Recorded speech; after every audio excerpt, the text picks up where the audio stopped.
नामदहु व नसल्ली अला रसूलिहिल करीम अम्मा बाद फ़ाऊज़ु बिल्लाहि मिनश्शैतानिर रजीम बिस्मिल्लाहिर्रहमानिर्रहीम। कि मोहम्मद से वफ़ा तूने तो हम तेरे हैं, कि मोहम्मद से वफ़ा तूने तो हम तेरे हैं, ये जहाँ चीज़ है क्या लौहो कलम तेरे हैं।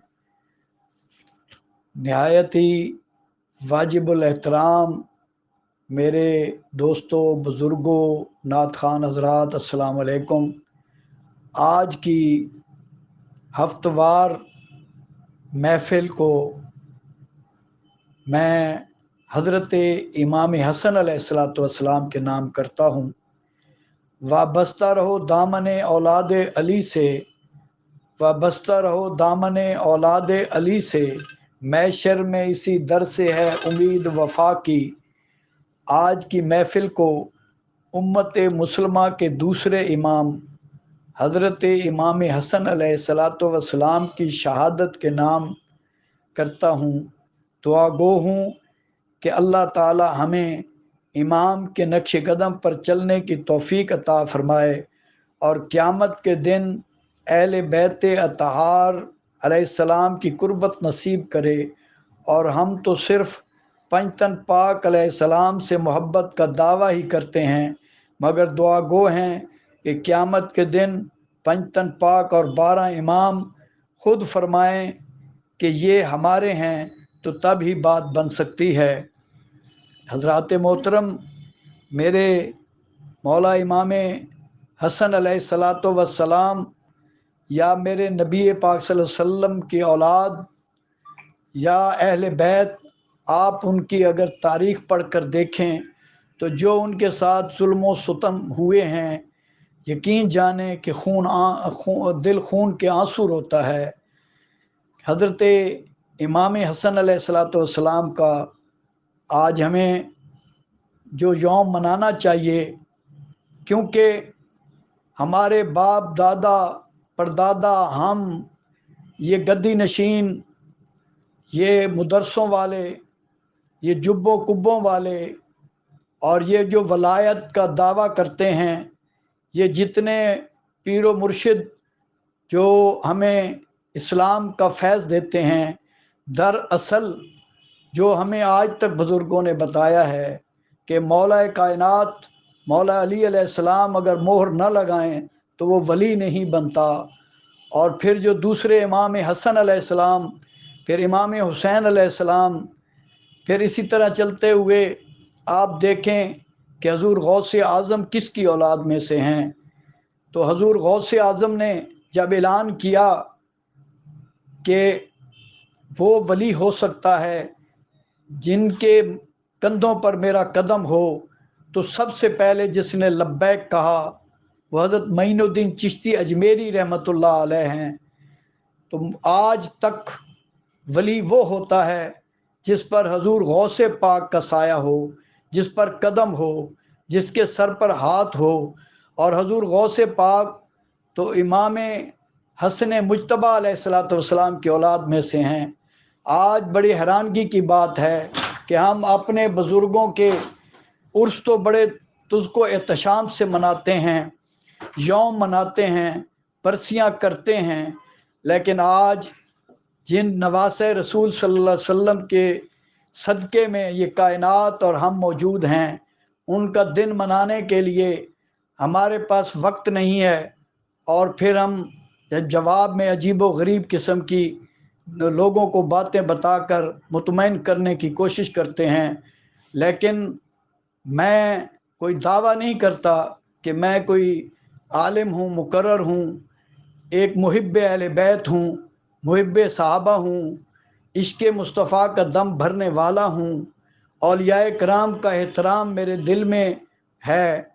लेकिन मुझे बड़ी हैरानगी होती है कि जब ऐसे मौक़ों पर हमारे अहले सुन्नत और फिर अहले तशीह हज़रात ख़ामोश हैं। आज मुझे बहुत दुख हुआ है। अगर इमाम हसन की सीरत मुबारका को पढ़ा जाए तो यकीन जानें कि रोंगटे खड़े हो जाएंगे कि आप खुलफ़ाए राशिदीन में हैं।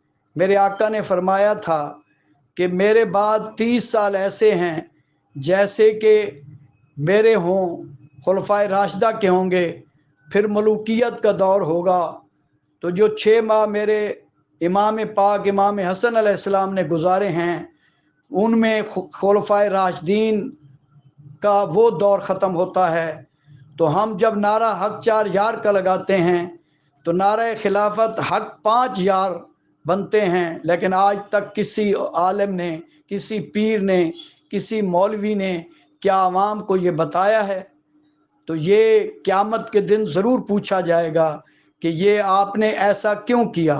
اور پھر کہ وہ خلافت جو میرے مولا نے امام حسن علیہ السلام نے کس طرح اپنی خلافت کو آگے دیا، اور اس وقت کیا واقعات تھے اور کیا حالات تھے، پھر اس کے بعد امام حسن علیہ السلام نے باقی زندگی کیسے گزاری، حتیٰ کہ آپ کو اتنی بھی اجازت نہیں تھی کہ آپ مسجد میں جائیں یا جمعہ مسجد میں پڑھیں، آپ نے نمازیں اور جمعے کیوں گھر پر پڑھے؟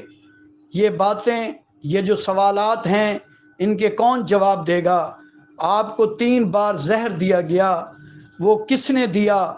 پھر جو آخری زہر جو تیسری بار دیا گیا تو میرے امام حسن علیہ السلام تڑپ اٹھے، اور آپ نے امام حسین علیہ السلام جو آپ کے چھوٹے بھائی تھے انہیں کہا کہ میرے بھائی اب میرا آخری وقت آ گیا ہے۔ اور انہوں نے پوچھا کہ اے بھائی آپ کو پتہ ہے کہ زہر کس نے دیا؟ تو میرے مولا حسن نے علیہ السلام نے فرمایا اندازہ ہے۔ تو امام حسین نے پوچھا کہ وہ کون ہیں؟ تو میرے امام حسن علیہ السلام نے کہا کہ اے حسین کیا کرو گے؟ کیا اسے قتل کر دو گے؟ اور اگر وہ نہ ہوا جس بندے پہ مجھے شک ہے تو قیامت کے دن میں اپنے نانا کو اور اللہ کو کیا جواب دوں گا؟ لہٰذا میں اپنا معاملہ اللہ اور اس کے حبیب صلی اللہ علیہ وسلم پر چھوڑتا ہوں۔ اور پھر انہوں نے فرمایا کہ مجھے اپنے نانا کے قدموں میں مدفن کیا جائے۔ تو حضرت اماں عائشہ صدیقہ رضی اللہ تعالیٰ عنہ سے اجازت بھی لی گئی۔ اجازت ملنے کے باوجود پھر انہیں جب جنازہ لے جایا گیا تو جنازے کا استقبال تیروں اور تلواروں سے کیا گیا، اور میرے مولا حسن علیہ السلام کا کفن لہو لہان ہو کر واپس آیا۔ اپنے دل پر ہاتھ رکھ کر ذرا بتائیں کہ کیا آپ کے کسی بزرگ کا، کسی کا جنازہ اگر واپس آئے تو آپ پر کیا گزرے گی؟ تو اہل بیت پر کیا گزری ہوگی کہ جب میرے امام حسن کا جنازہ واپس آیا اور پھر انہیں دوبارہ کفن پہنا کر تیار کر کے اور پھر جنت البقیع میں دفن کیا گیا۔ بہرحال یہ بہت بڑا موضوع ہے جسے دن رات اگر بیان کیا جائے، اگر لکھا جائے تو کاغذ ختم ہو جائیں گے۔ تو میں یہ سمجھتا ہوں کہ یہ بھی اعزاز الحمدللہ مجھے حاصل ہے کہ میں نے حضرت پیر انور شاہ گیلانی دامت برکاتہ العالیہ سے درخواست کر کے، ایک ڈاکٹر محمد حسین آزاد صاحب ملتان والوں نے امام حسن کی سیرت پہ کتاب لکھی، یہ تو اس سے پہلے کوئی کتاب نہیں ملتی تھی۔ اور اس کے بعد بہاؤالدین ذکریہ یونیورسٹی میں ایک بہت بڑی کانفرنس ہوئی۔ پھر چشمہ براج پر میرے پیر و مرشد نے ایک مرکز بنایا امام حسن کے نام سے، اور وہاں ہر سال آپ کا عرس مبارک ہوتا ہے۔ الحمدللہ ہو سکتا ہے کہ میرے لیے یہی بخشش کا سماں بن جائے۔ انہی الفاظ پہ میں اتفاق کرتا ہوں۔ وما علینا الا البلاغ المبین۔ بہت شکریہ، اللہ حافظ۔ جناب